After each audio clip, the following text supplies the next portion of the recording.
The Instagram notification popped up on my phone at 2:47 p.m. while I was reviewing quarterly reports in my downtown office. My sister Carmen had posted another story from Paradise Bay Resort in Costa Rica, this one featuring the entire extended Martinez family lounging by the infinity pool with tropical drinks. The caption read, "Family vacation without the burden. Palm tree sun, sometimes you need quality time with people who actually matter. Hashtag family first, hashtag paradise found, hashtag no dead weight, hashtag blessed life." I could see everyone in the photo. Mom and Dad, Carmen and her husband Miguel, my brother Luis with his wife and kids, my cousins, aunts, uncles. 22 family members enjoying what looked like an incredible week at one of Central America's most exclusive resorts. Everyone looked radiant, relaxed, completely content. And I wasn't there. This wasn't unusual. For the past 3 years since I'd started what my family called playing with hotels, I'd been systematically excluded from major family trips. Not formally disinvited, just forgotten. Plans made without consulting me, group chats I wasn't included in, reservations that somehow never included space for one more person. The burden had become Carmen's favorite nickname for me ever since I'd left my corporate law job to start what she described as some hospitality consulting thing that probably won't work out. I scrolled through the comments on her post. Hundreds of hearts, fire emojis, and congratulations from friends and extended family. People praising the beautiful location, asking about the resort, commenting on how happy everyone looked. I typed a simple comment, "Looks amazing. Hope you're all having a wonderful time. Palm tree." 3 minutes later, Carmen had liked my comment, probably surprised I was being supportive rather than hurt by the exclusion. My phone rang. Marcus Rodriguez, the general manager of Paradise Bay Resort. "Ms. Martinez," Marcus said when I answered. "I hope I'm not interrupting anything important." "Not at all, Marcus. What's going on?" "We have a situation with the Martinez family group that's currently staying with us. I wanted to get your guidance before proceeding." I looked back at Carmen's Instagram post, still open on my computer screen. What kind of situation? Well, the group has been challenging. Complaints about room assignments, demands for upgrades they didn't pay for, very specific dietary requests that weren't part of their package, requests for complimentary activities that normally cost extra. I wasn't surprised. My family had a tendency to treat service staff as personal assistants, especially when they felt they were paying premium prices for luxury experiences. "How are our staff handling it?" I asked. "Professionally as always. But Ms. Martinez, the one who seems to be leading the group, has been particularly demanding. She's threatened to leave negative reviews if we don't accommodate every request, and she's been taking photos in staff-only areas despite being asked to respect boundaries." I sighed. "Marcus, what do you need from me?" "Your guidance on how far to bend our policies. This is a large group booking and normally we try to accommodate reasonable requests, but some of what they're asking for would set problematic precedents for other guests." I thought about the situation. Paradise Bay Resort prided itself on exceptional service while maintaining clear boundaries about what was included in different packages. Allowing one group to demand unlimited complimentary upgrades would create expectations that couldn't be sustained. "Marcus, enforce our standard policies. Be gracious and professional, but don't compromise the experience for other guests or create unsustainable precedents." "Understood. And if they threaten to leave negative reviews?" "Then they threaten to leave negative reviews. We've built our reputation on genuine excellence, not on caving to unreasonable demands." "Thank you, Ms. Martinez. I'll handle it appropriately." After ending the call, I sat in my office looking out at the city skyline, thinking about family dynamics and business decisions. Paradise Bay Resort was one of 12 properties in the Solaris Hospitality Group portfolio, the company I'd founded 4 years ago after leaving corporate law. What had started as a single boutique hotel acquisition had grown into a luxury hospitality empire spanning 6 countries. My family assumed I was struggling with some small-scale consulting business. They had no idea that Solaris Hospitality Group generated over $340 million in annual revenue and that I personally owned 73% of a company valued at over $800 million. They also had no idea that Paradise Bay Resort, where they were currently enjoying their burden-free family vacation, was one of my properties. At 4:15 p.m., my phone buzzed with another notification. Carmen had posted an Instagram story from the resort spa, complaining about having to pay extra for premium treatments that should obviously be included in their package. At 4:23 p.m., another story from the resort restaurant, with Carmen expressing frustration that they couldn't get a table at the chef's table without advance reservations. At 4:31 p.m., a story featuring Miguel arguing with resort staff about accessing the private beach area that was reserved for presidential suite guests. I called Marcus back. "Ms. Martinez," he answered immediately. "I was just about to call you. Let me guess. More complaints. The situation has escalated. Ms. Martinez, your sister, is now demanding to speak with the owner of the resort. She says the service is unacceptable and she wants to complain directly to whoever is in charge." I was quiet for a moment. What exactly did she say? She said, and I'm quoting directly, "I want to speak to the owner of this place because clearly the staff doesn't understand how to treat important guests who are bringing significant business to this resort." "And what did you tell her?"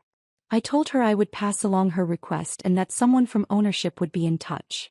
I looked at Carmen's latest Instagram story, posted just minutes ago. "When you're paying premium prices but getting budget service, face with rolling eyes, time to speak with management. #customer service fail, #expecting better." "Marcus," I said slowly, "please inform the Martinez family that their stay at Paradise Bay Resort has been cancelled, effective immediately." There was a pause. "Ms. Martinez, are you certain? This is a significant booking and we're in peak season." "I'm certain. Please handle it professionally. Arrange transportation back to San Jose, ensure they have confirmed flights home, and provide a full refund of their remaining stay." "May I ask the reason for the cancellation?" I thought about how to explain that I was canceling my own family's resort stay because their behavior was disrespectful to my staff and damaging to my business reputation. "Irreconcilable differences regarding service expectations and resort policies," I said finally. "Understood. How should I handle questions about why the cancellation occurred?"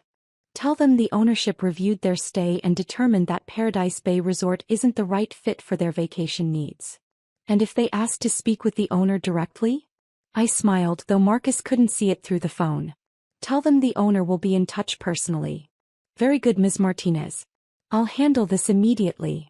At 5:47 p.m. I was still in my office when my phone started ringing incessantly. Carmen calling, then Miguel, then Mom, then Luis. Text messages flooding in from various family members, all expressing shock and outrage about being asked to leave the resort. I let them ring. At 6:23 p.m., Carmen posted an Instagram story that was pure fury. "Unbelievable. Resort management cancelled our stay with no explanation. After we've been nothing but polite guests. This is discrimination and we're considering legal action.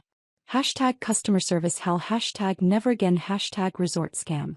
The comments started immediately. Friends expressing sympathy, family members posting angry emojis, people asking what resort to avoid.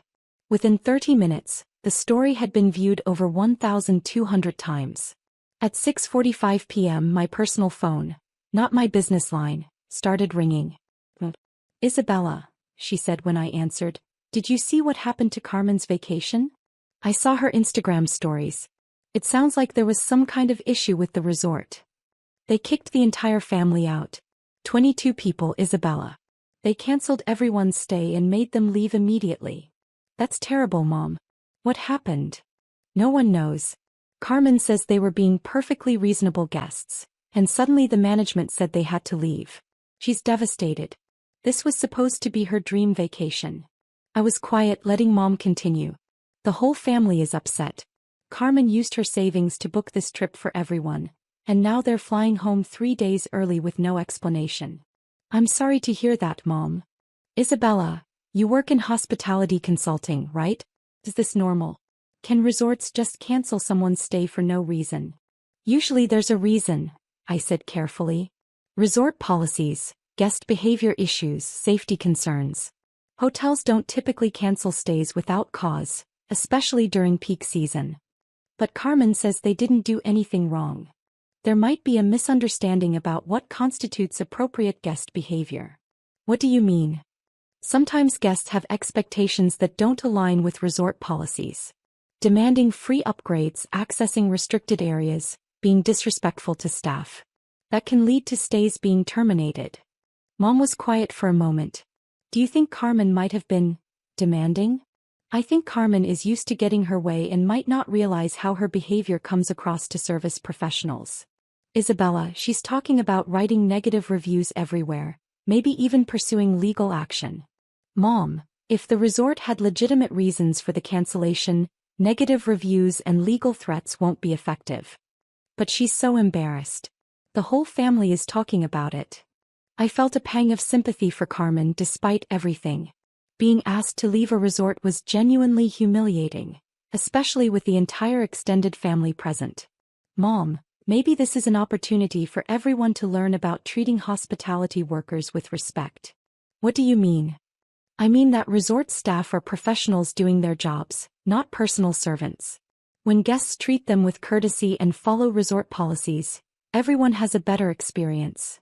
At 8:30 p.m. Carmen called me directly. Isabella, she said, her voice tight with anger and embarrassment. Mom said you work in hotel consulting. I work in hospitality, yes. Have you ever heard of anything like what happened to us today? I chose my words carefully. Carmen, what exactly happened from your perspective? We were being normal hotel guests and suddenly the manager said we had to leave. No explanation, no discussion, just pack your bags and go. What do you mean by normal hotel guests? You know, asking for things that should be included, expecting good service, not accepting substandard treatment. Like what specifically? Like when I asked to be upgraded to a better room since we're such a large group. Or when Miguel wanted to use the private beach area since we're paying so much for this vacation. Or when I took some photos in the spa area for Instagram. I was quiet. Isabella, this resort clearly doesn't understand customer service. I mean, we're bringing them serious business. 22 people for a week at their peak season rates. Carmen, did the staff explain their policies about upgrades and restricted areas? They gave us some corporate policy nonsense about different service levels and reserved areas for specific guests. But Isabella, when you're paying premium prices, you should get premium treatment. What about the spa photos? They said something about privacy policies and other guests, but honestly, if they're running a legitimate business, they should want the social media exposure. I was beginning to understand exactly why Marcus had called me twice in one afternoon. Carmen, it sounds like there might have been misunderstandings about resort policies. Misunderstandings? Isabella, they humiliated our entire family. They made us pack our bags in front of other guests and escorted us to transportation like we were criminals. I'm sorry you felt humiliated. Felt humiliated? Isabella, I was humiliated. This was supposed to be the perfect family vacation, and now everyone's talking about how we got kicked out of some resort. Maybe it's an opportunity to choose a different resort next time, one that's a better fit for the family's vacation style. There won't be a next time, Carmen said bitterly. This vacation cost me $12,000. I can't afford to lose that kind of money and plan another family trip. I felt genuinely bad for her. Despite her demanding behavior and her habit of excluding me from family events, Carmen had spent her savings to create a memorable vacation for the entire extended family. Carmen, did you get a full refund? They refunded the remaining 3 days, but I still lost money on the flights and the days we did stay. That seems fair actually. Most resorts wouldn't refund anything if guests violated policies. Whose side are you on, Isabella? The question hung in the air. Carmen wanted family solidarity even when she was wrong. But I'd built my career on understanding hospitality from both sides, guest expectations and business realities. I'm on the side of treating people with respect, I said finally, including resort staff who are trying to do their jobs professionally. Fine, Carmen said coldly. I should have known you wouldn't understand. You've never experienced the kind of luxury service we were expecting. After she hung up, I sat in my office for another hour thinking about family loyalty versus professional ethics. Carmen's behavior had been inappropriate, but she'd also organized a family vacation that had cost her significant money. The situation was more complex than simple right and wrong. At 10:15 p.m. I made a decision. I called Marcus at Paradise Bay Resort. Ms. Martinez, he answered. I hope the Martinez family situation has been resolved to your satisfaction. Marcus, I want to do something. The family is back in San Jose tonight, right? Yes, they're at the airport hotel before their morning flights. I want you to book them 2 nights at Hotel Presidente in San Jose, with dinner at our partner restaurant and transportation for any sightseeing they want to do. My treat. Ms. Martinez, are you certain? After the difficulties we experienced. I'm certain. Include a note that says Paradise Bay Resort recognizes there were mismatched expectations about service policies, and we hope they enjoy the remainder of their Costa Rica experience. Very generous of you. Should I mention that this comes from ownership? No, just say it's a gesture of goodwill from Paradise Bay Resort. The next morning I woke up to a completely different series of Instagram stories from Carmen. Photos from Hotel Presidente, the beautiful restaurant dinner, a guided tour of San Jose. Her captions were much more positive. When one door closes, another opens. Costa Rica unexpected city adventure turned out amazing. Hashtag always look for the silver lining. Hashtag Costa Rica love. Hashtag family time. She never mentioned the resort cancellation again publicly, and the angry review threats disappeared. 2 weeks later, at my cousin Maria's birthday party, the family was still talking about the Costa Rica trip, but the narrative had evolved. Instead of focusing on the resort cancellation, they talked about the unexpected adventure in San Jose and how sometimes unplanned experiences turn out to be the most memorable. Isabella, Mom said as we were cleaning up after the party, I never thanked you for your advice about the resort situation. What do you mean? What you said about treating hospitality workers with respect. I think you were right about Carmen being too demanding. I'm glad everything worked out in the end. She learned something from the experience. She's been talking about how hard service workers have to work and how important it is to be considerate when you're traveling. I smiled. That's good to hear. Isabella, can I ask you something? Of course. Your hospitality consulting work. Do you work with luxury resorts? I considered how to answer. Sometimes yes. Do you think you could help Carmen plan a better family trip next time? Maybe advise her on how to be a better guest. I'd be happy to help.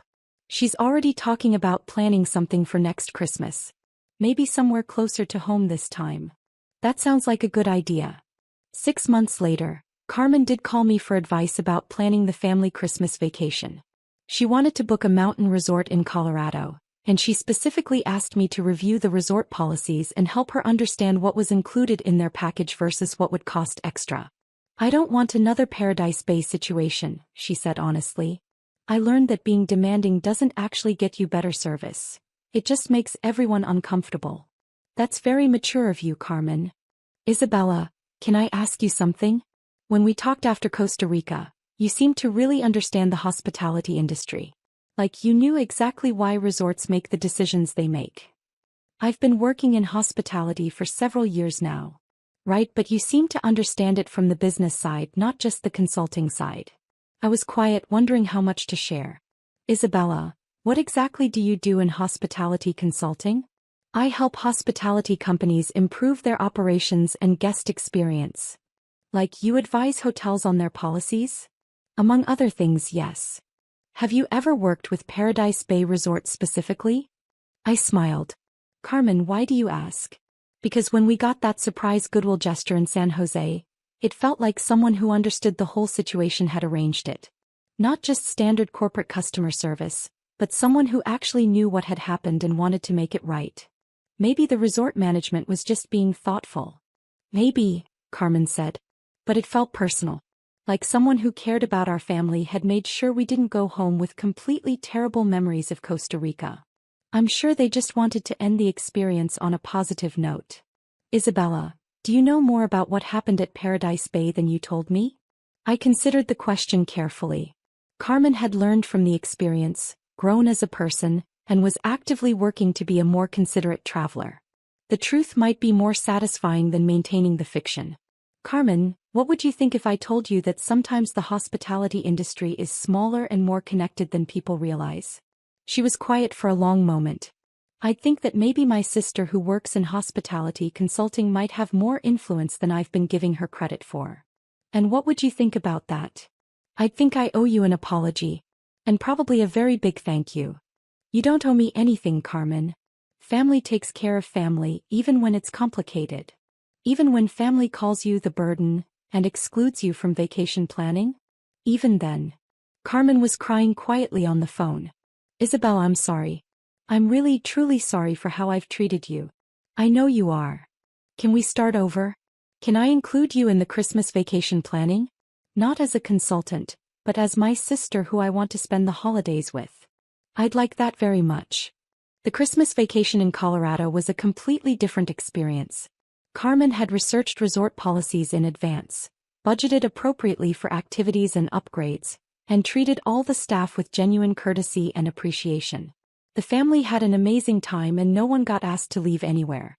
On the last night, as we sat around the fireplace in the resort lobby, Carmen raised her hot chocolate in a toast.